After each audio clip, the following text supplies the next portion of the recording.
গাজীপুরের শ্রীপুরে বাঁশবাড়ী আদর্শ উচ্চ বিদ্যালয়ের কক্ষে তালা দেওয়ার অভিযোগ উঠেছে বিএনপি নেতাদের বিরুদ্ধে। জানা গিয়েছে, এসএসসি পরীক্ষার্থীদের বিদায় অনুষ্ঠানে দাওয়াত না করায় এমন পদক্ষেপ নিয়েছেন বিএনপির নেতাকর্মীরা।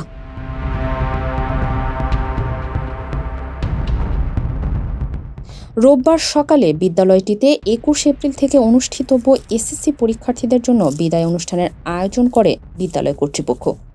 অনুষ্ঠান শুরুর কিছু সময় পরই গাজীপুর ইউনিয়নের ১ নং ওয়ার্ডের বিএনপির সাধারণ সম্পাদক সানোয়ার হোসেন আউয়াল লোকজন নিয়ে বিদ্যালয়ে উপস্থিত হন। এ সময় শিক্ষার্থীদের সামনে অনুষ্ঠানে উপস্থিত শিক্ষকদের গালিগালাজ করেন এবং উক্ত অনুষ্ঠানে দাওয়াত না পাওয়ার কারণ জানতে চান। অনুষ্ঠানে উপস্থিত বিদ্যালয়ের অফিস সহায়ক আব্দুস সামাদকেও মারধর করে এবং মাইক্রোফোন কেড়ে নেওয়া হয়। তো আমি কই, তুমি তো আসবা, পরে আমার জুনিয়র পরে বলছে হ্যাঁ অবশ্যই আমি আসবো।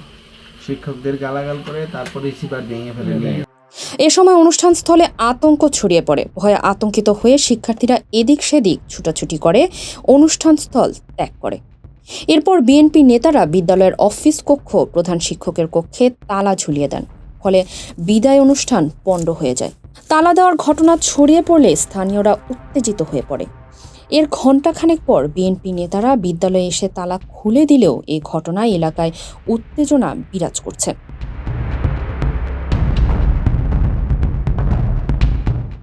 এদিকে শ্রীপুর উপজেলা নির্বাহী কর্মকর্তা ইউএনও সজীব আহমেদ প্রয়োজনীয় পদক্ষেপ নেওয়ার জন্য সংশ্লিষ্ট দফতরকে নির্দেশ দিয়েছেন বলে জানিয়েছেন। এছাড়াও গাজীপুর ৩ আসনের সংসদ সদস্য জেলা বিএনপির সিনিয়র যুগ্ম আহ্বায়ক অধ্যাপক ডক্টর এস.এম. রফিকুল ইসলাম বাচ্চু জানিয়েছেন, ইউনিয়ন বিএনপির নেতাকর্মীদের একটি তদন্ত কমিটি গঠন করতে নির্দেশনা দেওয়া হয়েছে। তদন্তে দোষী প্রমাণিত হলে অভিযুক্তদের বিরুদ্ধে সাংগঠনিক ব্যবস্থা নেওয়া হবে। শ্রীপুর গাজীপুর থেকে শিয়াব খানের পাঠানো তথ্য ও প্রতিবেদনে মানবকণ্ঠ ডেস্ক।